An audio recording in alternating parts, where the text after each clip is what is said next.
हेल' लोगोफोर नोंथांमोनखौ आंनि दिनैनि गोदान भिडिअ फिन खेबसे बरायहरनाय थाबाव लायबाय लोगो नै दखाननिफ्राय बरायहरलायबाय दिनै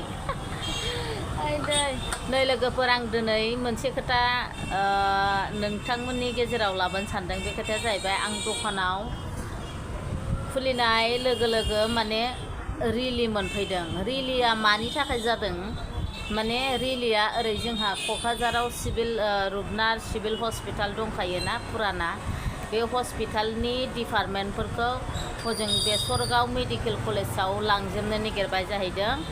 ओमफ्राय दा बेखौनो रायजो राजाफ्रा खुद्रिदों। बेखौनोथ' सानदों आरो जोंबो जेन'बा मा खालाम सानदों सरकारा हजों बेसरगावआथ' एक्सट्राखा गावसोरनि एक्सट्रा बे मोनसे लाबोखानाय बाहायथ' गावसोर गोदान गोदान साख्रि सोनांगौ गिदिर गिदिर डक्टर सोनांगौ ना बिसोरो हिसाबाव ओमफ्राय बिनिखौलाय मानोथो लांनांगौ जेन'बा बेखायनो रायजो राजाफ्रा खुद्रि सारदों आरो खिन्थु मारै मारैथाय खिन्थु आंबो मोनथिया एसे एनै बिदि खोथा खोनादों खिन्थु आंबो आसोल खोथाखौ जेबो मोनथिया मानो होननानै बुङोबा जोङो रायलायलायनायखौ एसे एनै खोनादों। ओमफ्राय दा गासिबो डिपार्टमेन्टखौ लांजोबोबाथ' हस्पिटाला बायनायनि लामायावसो दङ।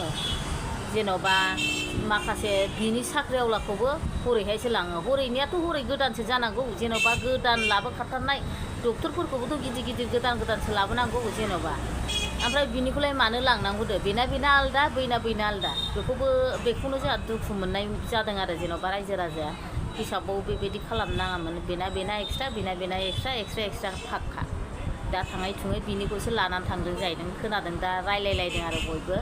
नाथाय बेखौनो नोंथांमोननो एसे बे रिलिनि क्लिप्सखौबो एसे देखायनोसै आङो नायलांदो नोंथांमोना एसेब्लाबो गोसोआव गाज्रि मोनदों आरो आंबो बेखायनो नोंथांमोननि गेजेराव बेखौ शेयार खालामनो होननानै एसे सानबाय आरो नायलांदो बिदिब्ला कलेजाव लांजोब नागिरनायनि रिलि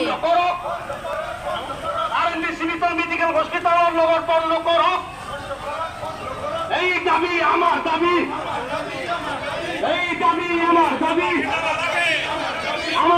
মানিবই লাগিব আমার দাবি মানিবই লাগিব